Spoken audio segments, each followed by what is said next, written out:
I spent a month in Brazil. Okay. Got my ass kicked there for a month. Earned my place on the mats.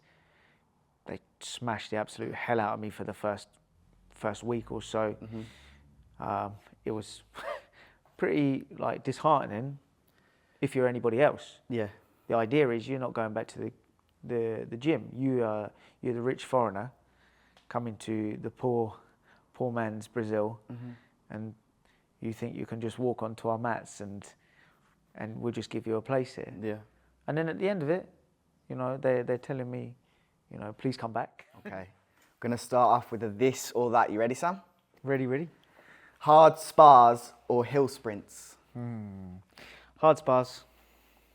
25 minutes in an ice bath, cold, or 3 hours in the sauna? The ice bath. Trash talker or let your fists do the talking? Let your fist do the talking. Fight of the night or clinical shutout? Clinical shutout. Prefer to be the favourite or the underdog? Underdog. Jake Paul or Mike Tyson? Mike Tyson. Everyone says that. Anthony Joshua or Tyson Fury? Tyson Fury. McGregor or Chandler? McGregor. Netflix with the missus or night out with the boys? Netflix with the movie. She's not watching there. Money or memories? Memories. £10 million or world champion? World champion. Thank you. Okay, we'll start off. Just tell us your name. I'm Sam Creasey. Date of birth? 19th of the 2nd, 88. Fight record? Ooh. I think I'm 18-5. Where were you born? I was born in Hitchin in the UK. And what was it like for you growing up, Sam? I had a bit of a all over the place childhood, I guess. Moved from Great Offaly when I was very, very young to a place called Wadston. My parents ran a restaurant there for a little bit. Then I moved to another village called Wing. Again, my parents ran another restaurant there. Ended up in Leighton Buzzard, where I probably spent the majority of my childhood. That's really where I call my hometown. And now I'm over in Pitstone with my wife. Okay. Do you reflect on growing up as a positive experience, more positive memories than negative or more negative? It's a positive experience growing up for me. I have a good family structure. I have a lot of good memories of the people who are close to me, you know, majority of the time, my family. There are moments that are like learning moments or stuff to build character, I guess, throughout my life, throughout my childhood, that I've then used to now grow, like to try and be a better human, I guess, as I've matured a little bit more in life. What was Sam Creasey like in school? A lunatic. I had far too much energy and no real place to put it all. I feel like when I was at school, that's the point where I should have found martial arts or found my way into a sport which suited me, and I could have really put my energy into that. Instead, I kind of managed to muddle my way through school with no real direction of where I wanted to go, what I wanted to be. And that kind of carried on once I left school. Got a couple of jobs, went to university for a bit. Everything didn't really have any like major direction until I found martial arts. So when you were in school, were you popular? Were you getting in fights? Did you know about fighting then? Did you get on with everyone? What was? Yeah, I definitely wasn't popular. I was probably I was probably the odd one out in the majority of the places that I went to school, because we'd moved from place to place a fair bit when I was younger. I stood out as the new kid often, and then I also stood out as the different coloured kid, which kind of put me in another bracket. And we'd moved from place to place and changed schools quite regularly. So I ended up falling in with kind of the odd job crowd, if you like, the guys who were also left out initially. And then I found my place there, and eventually, when I got to a school where I spent a decent amount of time at in Leighton Buzzard, I then found a group of friends and kind of a small community that I could hide in, and that was pretty much like my school experience, if you like, not really wanting to stand out from the crowd, not wanting to be, I guess, bullied, but not wanting to be, you know, somebody who's really standing out. So it was like, until you found mixed martial arts, MMA, there was confusion about who you are, what you wanted to be, who you wanted to be around. Yeah, I'd say so. I'd say a lot of it was a massive lack of direction in life or intention of where I wanted to be. I thought, like, I had this much energy all the time. I thought perhaps the army might do me some good, but I didn't really have the intention to do that, or really like the willingness to do that. You know, I think those guys have something else bred inside them, and I don't. But I came across martial arts by mistake. My brother dragged me down to the gym, and it was like the thing that was missing from the rest of my life. It was where my obsession was. I have a very addictive personality anyway, and I've used martial arts to obsess over it to become as good as I am.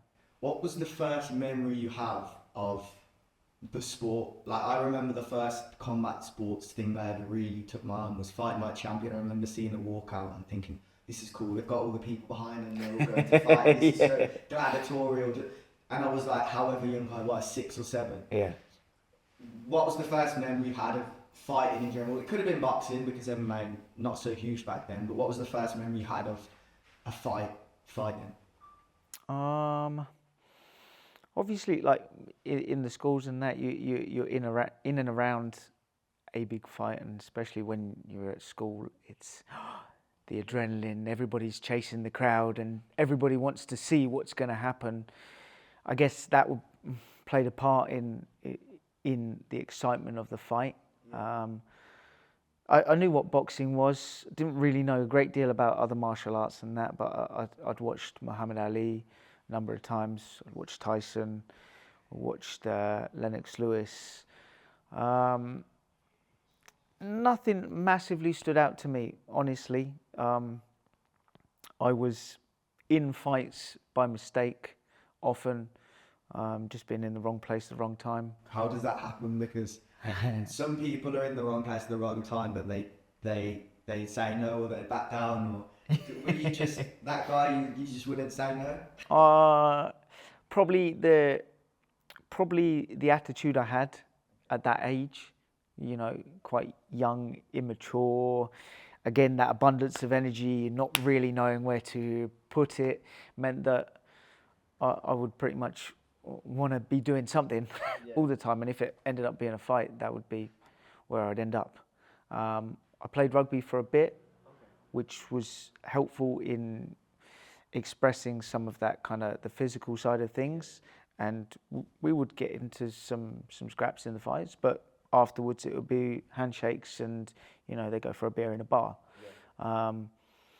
And then I came across MMA, like I said, by mistake. Yeah, but before we get onto that, because I've seen that, I've got a photo on that as well. Those fights that you get in Sound Rugby Official Weather, were you winning? I can't say always winning. The thing with rugby is because it's a team sport, and it's, if something kicks off, you're kind of all in together. I felt like we never really lost. I was never by myself. Okay. And so if the team did something, we'd all do it together, and if something happened, everybody would back you up. And you know, at the time I didn't have a clue what I was doing, honestly, but it was physical energy being exerted, and that kind of the adrenaline of a fight got me excited. Probably in the same way that I've drifted towards the sport now. Yeah, now you mentioned it was almost an accident, which interests me, intrigues me, because a lot of people get here from not necessarily, well, hunger, because they've always wanted to do it. It's always just been something they've wanted to do, but you fell in it and become one of the best in the world at flyweight. So that's really intriguing to me. Talk to us about, you've mentioned your brother, how you then transform, get into MMA and sort of fall in love. So yeah, it was an accident, really. I have never had any aspirations to be a fighter. Yeah, that was never part of the career plan. I was at a point in my life where I was just kind of drifting along, doing what I was doing without any massive direction. My brother had spoken to me. We used to kind of half box together at a snooker club. Yeah. Which wasn't real boxing, but he was pretty decent. He'd been kickboxing from school and then into his late teens. So he was pretty good at the time. I could hit hard, but I had no skill. So I would go along with him pretty much a couple of times a week and that. And then he was getting really into MMA. He was watching it on, I think it was on Bravo at the time. Was watching it with my dad all the time and then trying to get me involved in watching the fights as well, and I was just not really interested. Didn't think it would work. I thought it was all a little bit gimmicky, a bit professional wrestling, you know, like WWE sort of thing. I thought it was all fake, or wouldn't really work in real life. Eventually he convinced me enough to drag me down to the gym that just opened in our local area, and I was awful. We were all awful, to be fair. I got put into a fight after 6 months training, maybe. Got submitted in the first round, and after that kind of piqued my interest. And I'm a very, very bad loser. I was just talking about this today with friends of ours. I'm not good at losing anything. And that lit something in me. Which worked really well alongside the fact that it was such a physical sport where I can use the amount of energy I have all the time to push myself to, okay, how can I improve as quickly as possible? I'm going to get on the mat and I'm going to train, and I'm going to train, and I'm going to train. Yeah. There's a couple of things I want to pick up on. First of all, you mentioned watching these fights with your dad. Yeah. What was the relationship like with your parents? And when you got into fighting, were they happy? What was everything like over at home? I think Dad was just quite happy. It was like he probably knew that I needed some direction and an outlet for the energy that I had. My mum's just drifting along most of the time. She's quite happy as long as we're not getting hurt, which for the majority of our fights we haven't. And you know, she's supportive of whatever we do. But we used to watch a lot of the fights starting out with my father. He still watches them now quite a lot, and every time I have a fight, I'll go see him the next day, and he can break it all down and tell me why I'm shit and why it was terrible, why the performance sucked. That's what you need to hear sometimes. Yeah, exactly. Bring you back down to earth. Just won the world title. What was your relationship like with your parents as a child? Good. You know, I can never complain about what they've given me. And they never had the easiest of lives. And we watched that growing up as a family together. So yeah, they've given us like real good stability and a platform to do whatever we want to do for our dreams and go out and achieve them. They support us in everything we've ever done. So you know, I can never ever thank them enough. Yeah, you still share those special moments with them today. Obviously, I feel like it's different when you start out because it's all brand new and it's fresh. But do you still share some pretty exciting memories? Yeah. I try to make the most of our time together. You know, we speak. They're so close, and I see them as much as I can. And we talk about things that, you know, like bits and pieces of life that I've never asked them about before, and they can expand a little bit as I mature as well, and not just talk about what my next fight is, for example. We can have a discussion about something that has happened, you know, in the past, in a fight, you know, especially with my dad. You know, we can a little bit more fight related stuff. My mum just wants to know that I'm safe and I'm happy, you know.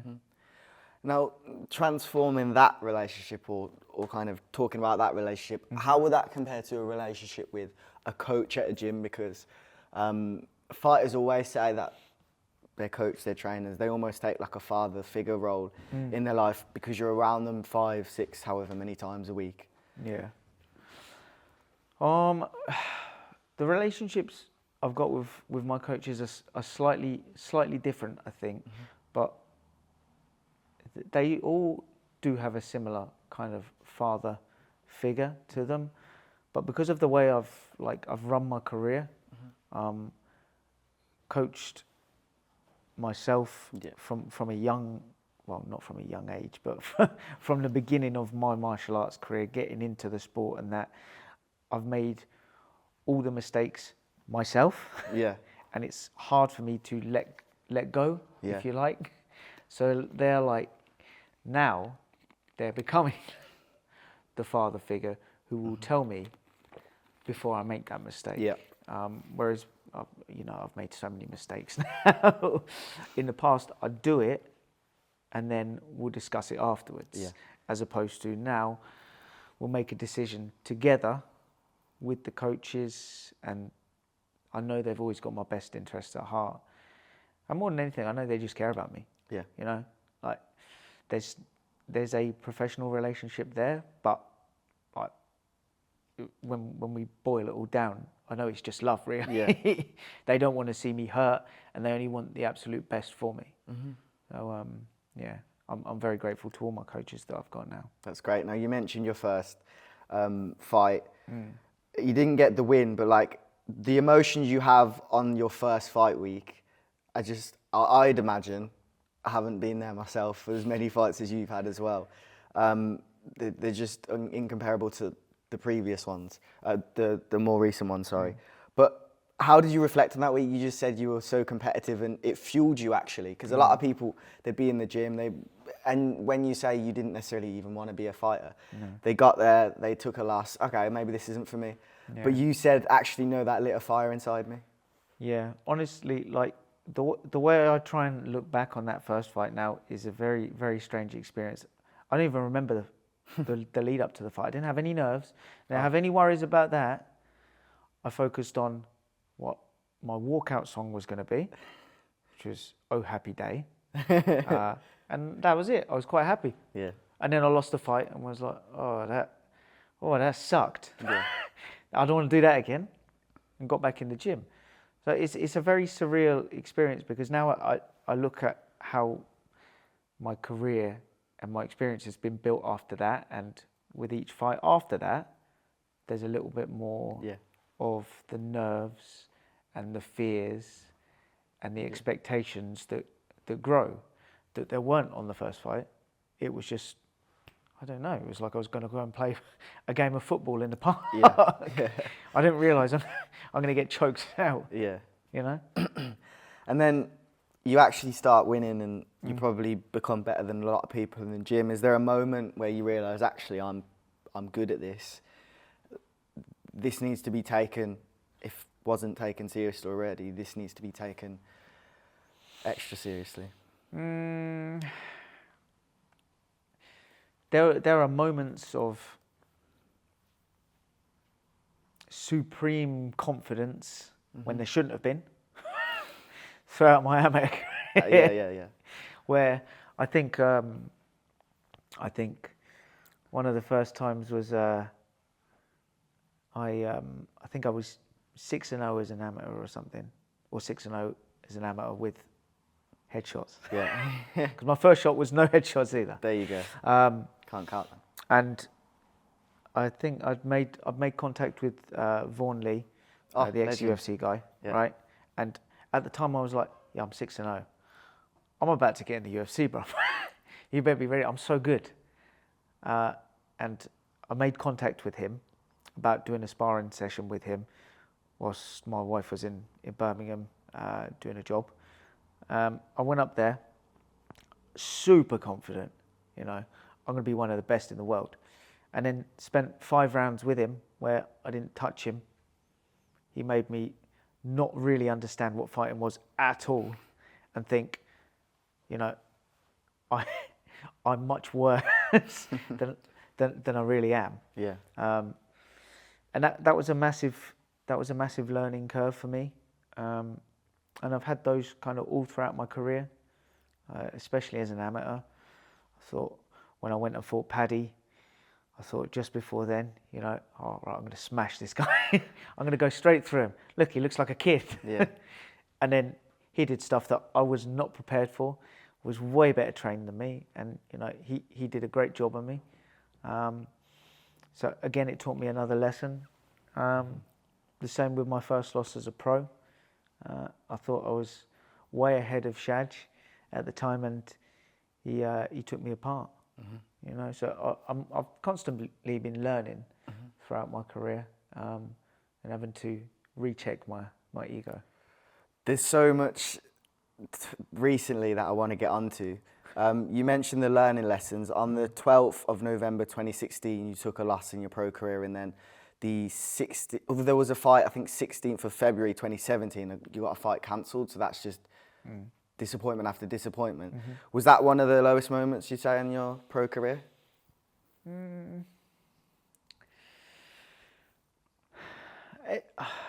Every loss is a low moment for me. Do you know, the biggest low moment for me as a professional anyway was probably the first loss to Shaq. Yeah. And to lose Mayo at the time. But that was more because I've never been in a fight since where I physically feel like I'm losing. Even the fights that I've got cracked in, I feel like I've been ahead on the scorecards, you know, and I've made a mistake. That was the first fight that I lost, and like I legitimately lost it. He was better than me on the night. And so that was probably the lowest point. You get other moments, like you've just expanded on, where, you know, you feel like the world's against you a little bit, but I've got to be a realist. Like, what? I've got everything I want. I'm living a pretty nice life, you know, and instead of like dwelling on the things that are going wrong, I should just be grateful for what I've got. And then, you know, turn that into some positive energy and look, okay, that's that. Yeah. Today's done. We're moving forward. Now we're positive. What's the next step? Yeah. It feels like you're one of those people where taking L's, if you want to call it that, in life, you can really reflect on that and learn and grow and become better. No matter what aspect, whether that's in or outside of fighting, right? Yeah, absolutely. You're just learning. You're learning. Every time you're learning. As long as, you know, I say this to a lot of my amateur guys as well, when they're coming up, it doesn't matter if you lose, as long as you're improving all the time, you know. Fighting is not necessarily for everybody. Yeah.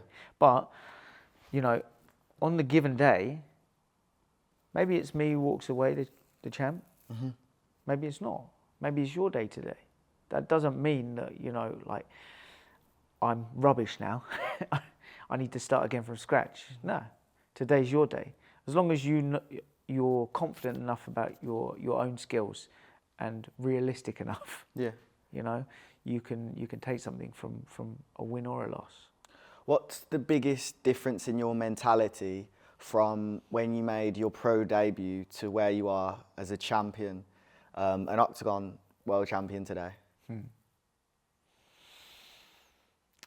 Mentality. When I started out with my debut as a pro, I wasn't really a pro.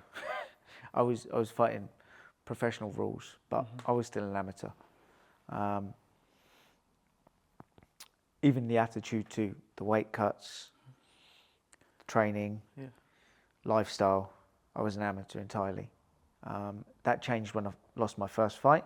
I realised I was running my pro career as an amateur and needed to make a big change. That's happened, and gradually I feel I've become more and more professional over the years. But I've also like I've gone to different places to check myself, to make sure I'm not just conning myself into thinking I'm good enough. What do you mean you've gone to different places? So I spent a month in Brazil. Okay. Got my ass kicked there for a month. Earned my place on the mats. They smashed the absolute hell out of me for the first week or so. It was pretty like disheartening if you're anybody else. Yeah. The idea is you're not going back to the gym. You're the rich foreigner coming to the poor man's Brazil, and you think you can just walk onto our mats and we'll just give you a place here. Yeah. And then at the end of it, you know, they're telling me, you know, please come back. Please stay for longer. We'll get you a fight. You can stay here. You can train in our gym anytime you want. And that was similar to when I went to Alpha Male. I needed to check myself. I think I just lost one of my title fights. I needed to know, you know, are you built for this? Are you as good as you think you are? Went out there, performed on the mats every day with good professionals, and you know, I know the level I'm at. Yeah. You know, I'm good enough to be in the UFC. I'm good enough to be fighting against any flyweight on the planet. Yeah. But sometimes you need that little ego boost, I Yeah. guess. Let's talk about that moment then. The championship fight, just everything that comes with it. It's almost like the kind of fight where it feels like everything you've been working towards is coming to fruition, and then it actually happens. It wasn't your first title fight, but when you get that belt around me, just that whole experience, how do you reflect?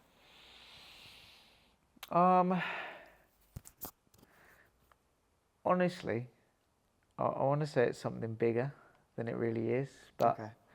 I've been a world champion for a long time, really. Yeah.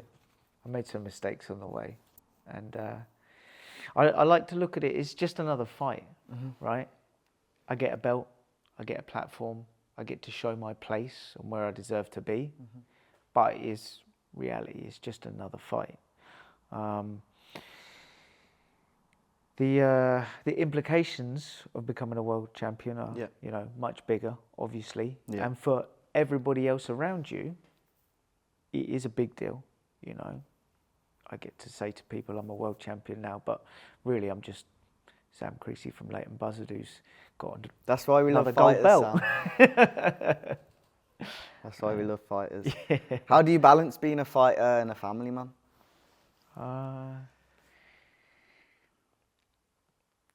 It's a difficult balance. There's a lot that I could perhaps do more to be a family man, I guess, and things that I have to miss out on or can't get quite as involved in, especially when I've got a big fight coming up, or I have to get to this training session, I need to get to that training session. I've got to remember sometimes it's a job, but it's also it's a luxury at the same time, right? That I get to do this for a living. I think I balance it quite well, but you can always be better, right? Yeah. You know? I remember Mark Goddard mentioned once, we were with the English MMA national team in Italy, I believe, and he was saying thank you to the wives who came out here, and he was saying that the wives are married to the game as well, right? As his wife and other wives that were there at the time. You do, as you just mentioned, you have to miss certain things. You have to be so focused and almost selfish at times. Yeah. It's, I mean, I'm very grateful that I have my family, because they're the only reason I'm doing this now, right? My wife told me to go and do this. I wasn't going to be a professional fighter. I finished my amateur career. I was just dawdling along doing my thing. And she pushed me into it.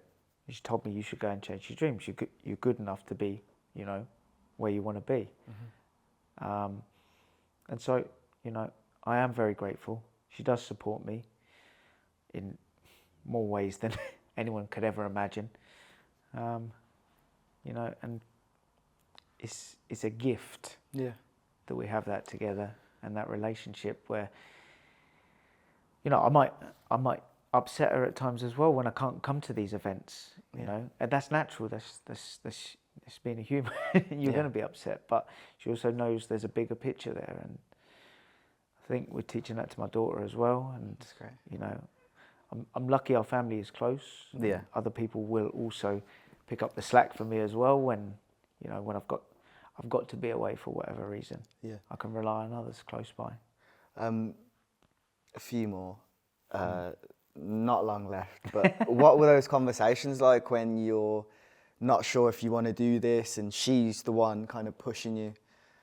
What was she saying? Just like, you should go and chase your dreams, sort of thing. You're too good to just finish your fight career as it is. You know, I've been pushed on by a few different coaches from different gyms who had no affiliation to me, apart from they'd met me on the scene. Yeah. You know, and they'd said, like, I can't wait to see you as a pro. But it was never a goal. It was never something I was gonna do. Yeah. I just like fighting. And here we are. Yeah. Like I said, it was an accident. It wasn't supposed to be this. I've got here just, you know, the sport suits me, suits that high abundance of energy and that addictive personality and that obsession that I've got. And we've got this far, and we'll see if we go all the way. Your daughter, her relationship with fighting, seeing you fight, where are we at? She's she half gets it, I think. All of her friends tell her they see pictures of me naked in the local cafe with my belt on. And obviously, like, when we're at the school gates and stuff like that, all the parents, after I've just fought, will come and say, well done. And I think she's kind of, because she's grown up around it, it's like, it's not a big deal to her. Yeah. And it's a bit strange to her sometimes when other children might come up, and we just had a carnival, and whilst we were there, I did a demonstration with my brother-in-law for his jiu-jitsu school. And he said, can you bring the belt along? So I did. Quite a few people asked for some photos with them and their kids, and I think that was like, why do they want photos with Daddy? Yeah. Why do they want photos with Daddy and his belt? Yeah. And I'm sure in a few years she'll kind of figure that out, I guess. But for the minute, it's quite nice that she doesn't know that I'm what I am. But which is really a nobody in my mind. But all you are and everything you do is for her, right? Yeah, of course. It's I think it's good, if nothing else, just to show her like what perseverance is and hard work, and your dedication to something. You can achieve it, even if you might fail once, you might fail again. If you keep going and don't lose your focus, you can achieve anything. That's great. So what do you want next? Next, UFC call-up. That'd be nice. If not, who's the next challenger as a flyweight for Octagon? You know, I know the UFC just released a couple of flyweights who were spoken about potentially as opponents for me. Perhaps that makes sense, one of those guys. Okay. Mokaev, is that one of the guys, or were we thinking of someone else? It was David Dvorak. Okay. Although I'd fight Mokaev if they got pushed forward as well. I'd love to fight any of the UFC flyweights or ex-UFC flyweights, show where I'm at. I think Mokaev is going to be signing with somebody else. Yes. Most likely. Vorak makes some sense for the promotion, obviously, as he is Czech. Yeah. But let's see what happens. And then the bantamweight strap is vacant. Would you adjust to make that weight instead? Do you have your eye on eating a bit more food? Where are you at with that belt? Jonas Magadi called me out earlier in the year after his fight with somebody Hill. I can't remember who it was. He won that fight. I think he wants what he considers an easy fight for the bantamweight title. But you know, I'm a flyweight, so if they want to offer me enough money, you know, let's see. I've beat him once. I can do it again. Do you feel like there's one fight is most likely at the moment? Because I know you've been putting some things on Instagram. Is it all up in the air, or do we have any idea of what's going to happen and the dates? At the minute, I'm just floating along, staying fit, staying ready. Honestly, if they give me a name at flyweight, I'm ready for whoever it is. But I'm ready for any call-up right now. And how's life outside the gym, just to end off? Appreciate your time. We've got into loads of different things, different topics. But what do you get up to when you're not inside these four walls? Scratching your knuckles? Well, I'm training way too much during the day most of the time. I will perhaps walk the dogs and then go back to the gym. That is pretty much the entirety of my life. Spending time with family, walking the dogs, in and out of the gym. I expected that. That's why I asked last. So we get all the juicy stuff first. Listen, I really, really appreciate your time. It's good to get some insight on your career, your life as well. Going to end off with a one-word association with these top flyweights around the world. Okay, ready? Demetrius Johnson. So just one-word response. Demetrius Johnson. Go. Aaron Abbey. Legend. Alexander Pantoja. Ground guy. Mohamed Mokaev. Mr. Smother. Kyoto Horiguchi. Oh, he's a gangster. Beno Adamir. Decent. Elias Garcia. Shit. Brandon Moreno. Heart. Which fight is the one that you'd want most out of those? Mighty Mouse. I know. Okay, that'll be a great fight. He's the GOAT, right? Yeah. Any day of the week.